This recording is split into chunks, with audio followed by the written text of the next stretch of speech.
On Monday's broadcast of MSNBC's Morning Joe, House Armed Services Committee Ranking Member Representative Adam Smith, Democrat Washington, said that it is technically true that China is preparing for war with the U.S. and that China is throwing its weight around globally and the threat of their military is one aspect of that.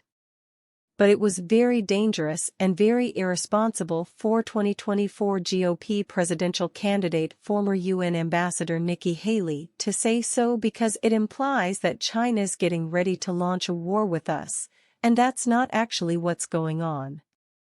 And a war between the US and China isn't inevitable. Smith said, "I think that is a very dangerous and very irresponsible way to put it. I mean, it's technically true, okay, in the sense that China's worried about us and we're worried about them and we're building national security and defenses on both sides, contemplating, if a conflict came, how would we deal with it?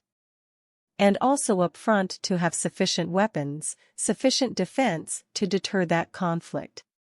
But the way Nikki Haley put it, it implies that China's getting ready to launch a war with us, and that's not actually what's going on. He continued, "China is trying to bully their way into much of the world. Taiwan is the most obvious example. But China's also threatening the sovereignty and integrity of at least a half dozen nations around them from India, to the Philippines, to Indonesia. They're trying to push their way in.